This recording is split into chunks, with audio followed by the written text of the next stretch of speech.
Olá, eu sou Gabriel, estou conduzindo esse curso de Introdução à Mediunidade. Apresento a aula 15, Reunião Mediúnica. Eis o roteiro que vamos seguir.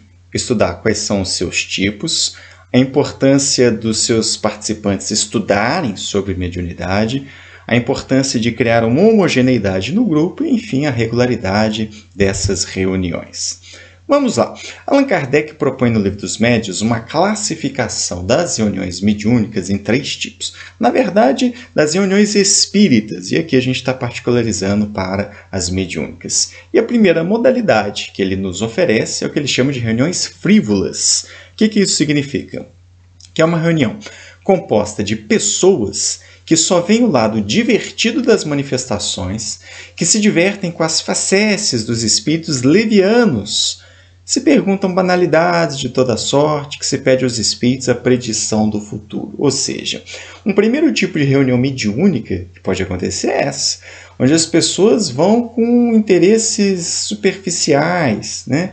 Ou interesses próprios, perguntando, como ele falou, a respeito do futuro, mas perguntando a respeito de amores, ou pedindo aos espíritos para adivinhar a sorte, ou para fazerem outros tipos de trabalhos, enfim. As pessoas que estão mobilizadas ali, elas não têm intenções sérias, nobres. E isso, naturalmente, implica em dizer que a assistência espiritual desse tipo de reunião será marcada pela presença dos espíritos levianos, né?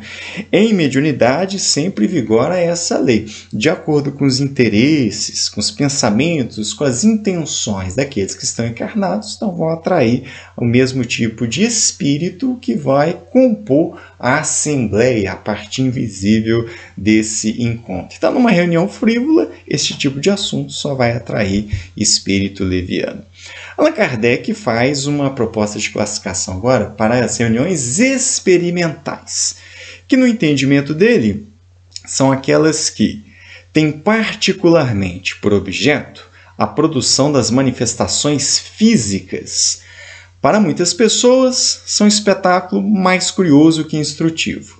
Os incrédulos saem delas mais admirados do que convencidos.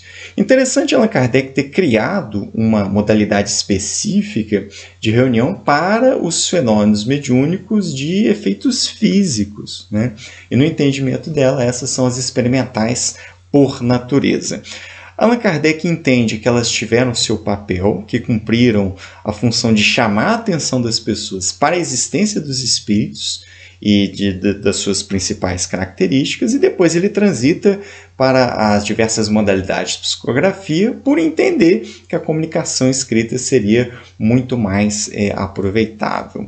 Ele ainda fala a respeito dos incrédulos, porque se o engano que a gente pode cometer, Kardec nos chama a atenção, você mostrar eventos mediúnicos espetaculares para quem não acredita pode surtir até o efeito contrário, vai aumentar o grau de desconfiança. E claro que as possibilidades de fraude em fenômenos físicos talvez sejam até maiores do que nos efeitos ou nas comunicações inteligentes. A gente pode fazer um trabalho mais exaustivo de exame da comunicação propriamente dito. Depois de Allan Kardec, nós tivemos uma série de pesquisadores ali na Europa, tanto no continente quanto na Inglaterra, que se debruçaram sobre fenômenos físicos e que fizeram uma série de reuniões experimentais. Então, assim, elas têm o seu papel a cumprir também, ajudando a comprovar a imortalidade da alma, ajudando a provar a presença dos espíritos como mais um dos agentes da natureza, sendo capazes, portanto, de produzir uma série de fenômenos. E, finalmente, Kardec vai falar sobre as reuniões instrutivas, é a última modalidade que ele propõe. E ele diz assim: estas reuniões apresentam caráter muito diverso, né? Essas são reuniões sérias, no sentido mais geral do termo.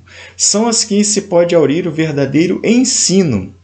A instrução espírita não abrange apenas o ensinamento moral que os espíritos dão, mas também o estudo dos fatos. Que interessante, né, a proposta de Kardec. Então, a reunião é instrutiva por quê?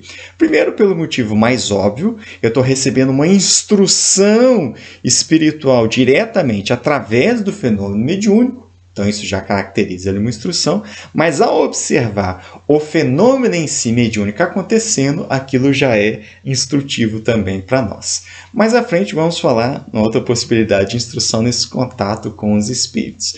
Mas Kardec vai dizer em outra parte que só o fato da gente observar os espíritos, como eles são, a maneira como eles se encontram no mundo espiritual, também já é instrutivo para nós de pensarmos no que significa desencarnar. O que significa transitar de retorno ao mundo espiritual. Então, aliás, o foco do trabalho dele está aqui nas reuniões instrutivas. Tanto que a gente vai pegar toda a obra de Kardec, né, a gente vai ver que ela é fruto desse diálogo incessante com os espíritos, quer dizer, várias reuniões instrutivas da qual ele tomou parte, muitas das quais ele mesmo coordenou, onde ele estabelecia um diálogo com os espíritos de todas as categorias ou de todas as ordens, usando o linguajar dele, para aprender sobre a natureza dos espíritos, sobre os fenômenos mediúnicos, sobre a realidade do mundo espiritual, sobre o que nos espera num tempo mais ou menos longo, à medida em que formos retornando também a nossa parte através da morte para o mundo espiritual. Então a gente vai se instruindo nesse contato com os espíritos. Aqui eu gostaria de destacar esse aspecto, essa importância de estudar. Todo sujeito que está envolvido em uma reunião mediúnica, independentemente do papel que ele exerça ali dentro daquele grupo, precisa estudar ativa e continuamente sobre mediunidade. Vejamos o comentário de Allan Kardec.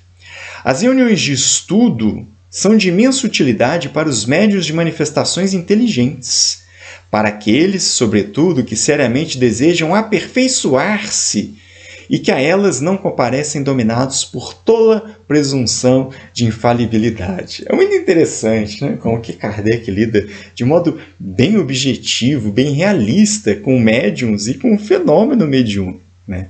Assim, estudo por quê? Através do estudo que nós entendemos a filosofia espírita, e é esse entendimento que vai me fornecer os instrumentos para que eu venha a me aperfeiçoar. Já discutimos em aula anterior, quer dizer, o primeiro e mais importante objetivo da mediunidade é a melhoria do próprio médium. Então o estudo faculta isso, esse entendimento, né, da filosofia espírita, da maneira como concebe o ser humano, a moral que estabelece, essas coisas todas. Além disso, o estudo nos dá ferramentas para que a gente seja mais humilde, baixe um pouco a bola, como se diz, perceba mais os nossos limites, as nossas possibilidades, especialmente aqui no contexto para o trabalho mediúnico, entendendo que não somos infalíveis, que existe uma série de condições, existe todo um processo a nós observarmos, a importância de fazer os exames, e é o estudo que nos dá isso. Nos dá a segurança de entender o que é o médium, o que é a mediunidade, as suas variedades, seus limites e as suas possibilidades. Então essa é uma tarefa permanente que todo indivíduo ligado à mediunidade deve executar. Retomamos aqui agora um aspecto da análise que já comentamos várias vezes, que enfatizamos na aula de processos obsessivos. Toda comunicação mediúnica precisa passar por análise, por exame. Isso é muito importante. Falar com os espíritos é falar com uma variedade de tipos de gente, com todas as intenções. Então olha aí Kardec dizendo para nós. Todo médium que sinceramente deseje não ser joguete da mentira deve, portanto, procurar produzir em reuniões sérias, aceitar agradecido, solicitar mesmo o exame crítico das comunicações que receba. Então, olha isso, gente. Quer dizer, se eu quero desenvolver a mediunidade de maneira séria, tenho que buscar reuniões sérias. Então, o primeiro ponto é esse.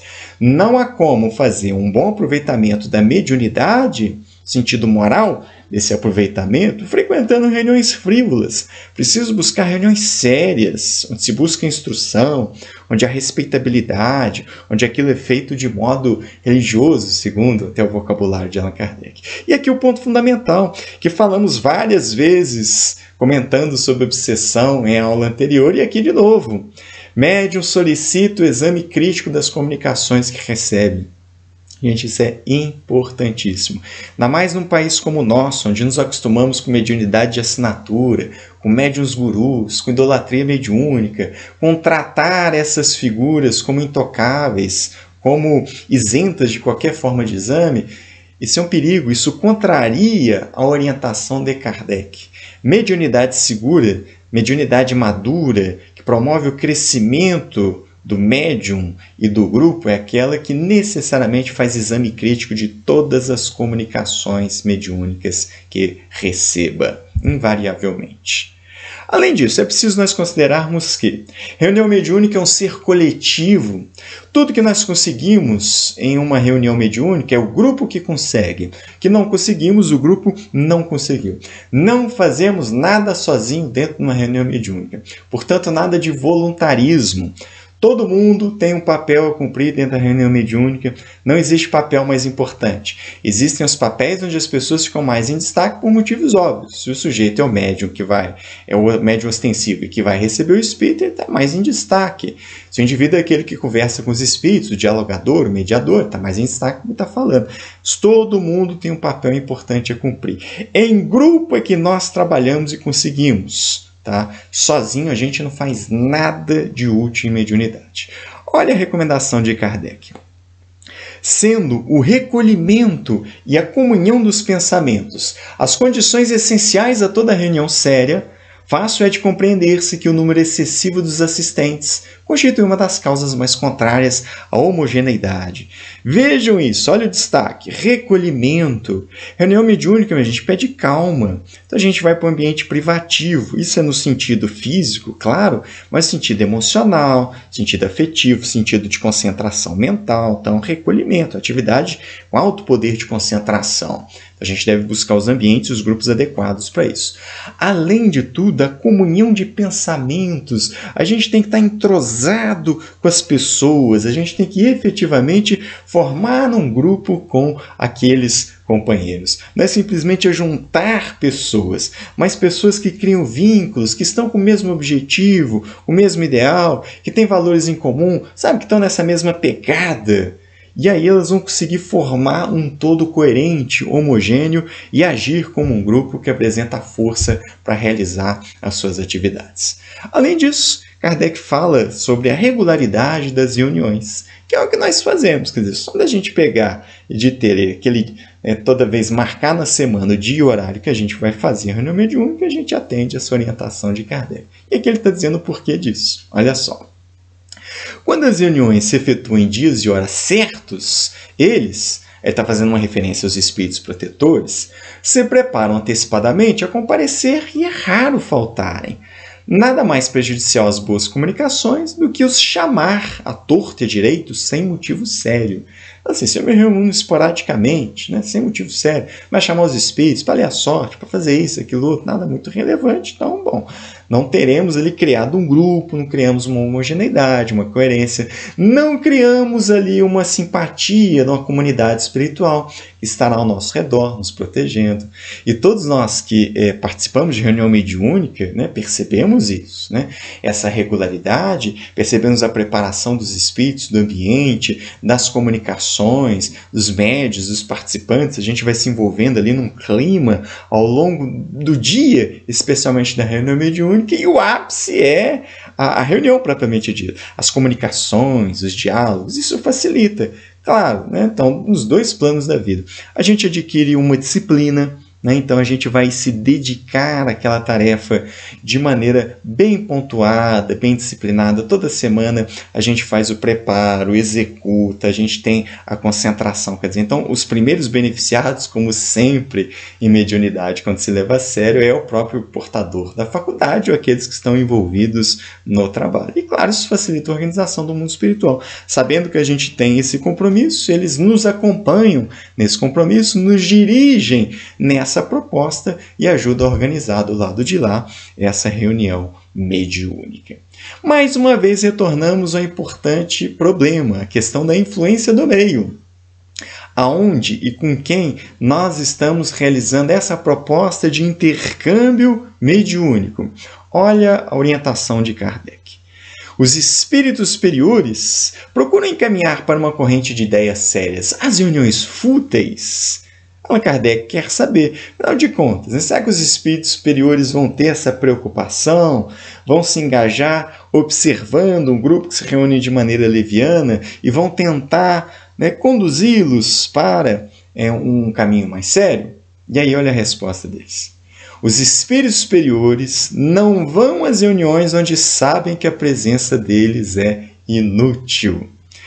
Eles não são nossas babás.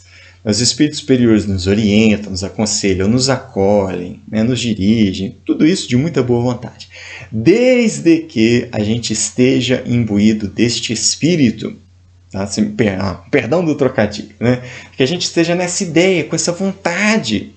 Os espíritos superiores jamais violam nosso livre-arbítrio.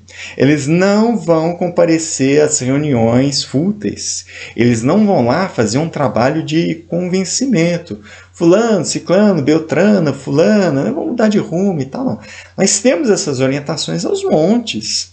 Então a gente não pode esperar um favor especial, ainda mais de espíritos que têm uma série de atividades, são sérios, são comprometidos, eles não vão desperdiçar tempo quando nós nos reunimos para futilidades, mesmo utilizando da mediunidade. Se nós nos reunimos sérios, disciplinados, homogêneos, coerentes numa proposta superior, aí sim, nós ganhamos a adesão desses espíritos que nos acompanham enquanto a gente permaneça dentro desse tipo de conduta.